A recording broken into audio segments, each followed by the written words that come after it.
हमारा कमर में साड़िया पहनावे राजा जी। अच्छा ये गीत के सुनले बा आप सब तो सुन ले हो खबजा कि हमारा कमर में साड़िया पहनावे राजा जी दिलवा के कारा से लागल बा बतावे राजा जी दिलवा के कारा से लागल बा बतावे राजा जी दिलवा के कारा से लागल बा बतावे राजा जी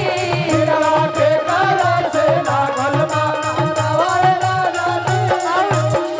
जे गांव देहात में औरत लोग रहेला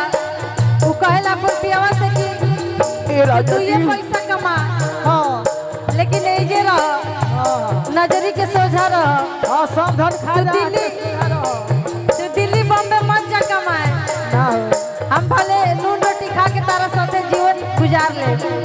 कैसे कैसे काहे के जाइबा सैया दिल्ली हो जिला घराई में ही काहे के जाइबा सैया दिल्ली हो जिला घराई में अरे काहे के जाइबा सैया दिल्ली हो जिला घराई में ही अरे जवन जवन मंगवा तवन मिली हो जिला घराई में ही जवन जवन सोचबा तवन मिली हो जिला घराई में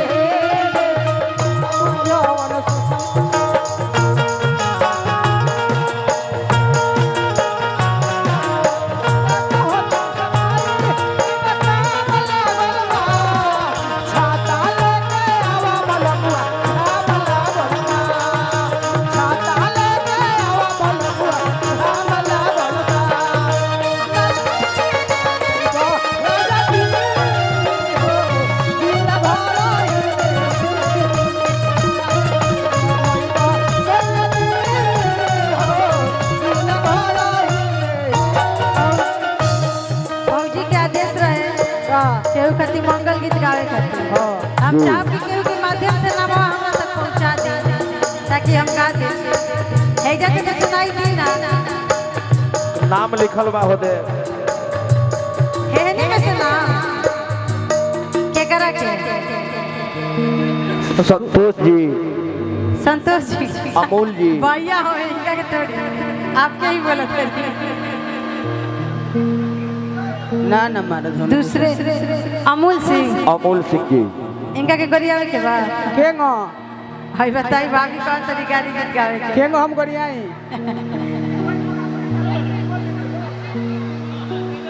देखा भौजी चला बढ़िया बा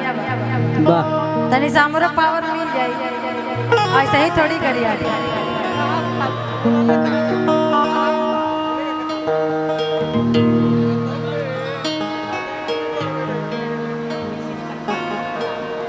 टिक टिक टिक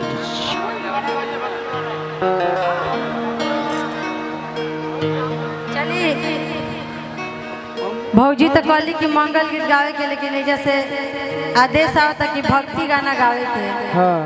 तब जैसे आप सबके आदेश रही तो उन्हें हम गाई देखिए हम कलाकार लोग यही में फंस जाइला जा आदेश से पालन करे में हम कहनी नु भैया की रांची में का भइल रहे हमनी के गई लीजा कार्यक्रम करे हमनी के इत गाना पुलिस प्रशासन सरकार का करी ऐसे ही मनोरंजन खातिर गाई ला जा ई जब गाना गईनी प्रशासन इगो पर ले लेलस कार्यक्रम में बंद करवा देलस भाग मना के एक किता लदलस ना बहुत सारे कलाकार लोग आए रहे लोग हमनी के गाना गईनी जब बाकी उ लोग के मौके ना मिलल गावे के त एकरा से हमार कोनो दोष नहीं के देखी हम कलाकारन खातिर सबसे बड़ा भगवान हमनी के श्रोता बा जी और आप लोग जौन आदेश करब जा अगर हमरा क्षमता रही तो हम जरूर सुनाई सुनाई अब एकरा से भाई केहू के बुरा लगे तो हम का कर सकते हैं देखिए आदेश है भौजी के मंगल गीत गावे के भैया भी कह के गईनी कि भजन सुनाई अरे पहले भौजी के मन रख दी अच्छा भौजी के मन रख दी चलिए ठीक है अमूल सिंह जी के गाड़ी गीत गावे के अरे कहिया के चलल तू हवाए अमूला भेड़वा देखी सब गीत खराब गीत ना हो ना जी एकदम साफ सुथरा बियाह शादी में गावे वाला मंगल गीत हो सो आ जैसे हमने के गार्जियन के आदेश है भाई हम गईबे करब तब कि कहीं आके चलल तू हवाए अमूला भेड़ुआ तारा घरावा में चोरावा समय आय सिया राम के भजो तारा घरावा में चोरावा समय आय सिया राम के भजो अनधन चोरावा हो कुछु न लिहले हो और गाना चोरावा हो कुछ ना लिहाले हो अनधन चोरावा हो कुछु न लिहले देखी कौनो घरे अगर चोर चोरी करे जाला तो सामान चोरावेला पैसा चोरावेला हाँ जी। आ जौन अमूल जीवानी इनका घरे चोर चोरी करे गइल बा त का चोरावता कौन सी आइन का बहिनी के बनाए मोटरिया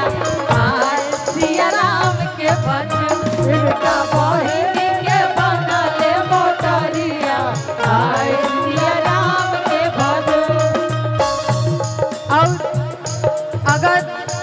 भौजी कुछ कहल चाहते हैं तो हम चाहब कि उनकर बतिया सुन ले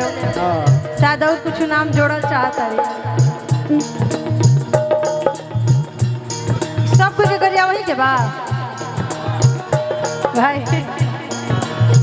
यशपाल जी प्रभास देखिए भौजी के आदेश आया तो हम क्या करें एक मिनट सुनिए भैया ना देखिए जब आप लोग आदेश ना करब तो हम सुनाई नहीं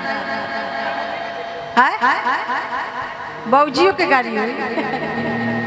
कि भौजी ताहर बहिनी ढेनारी देखिए, ए भाभी हम कलाकार हो हमरा सबके बात सुने के बा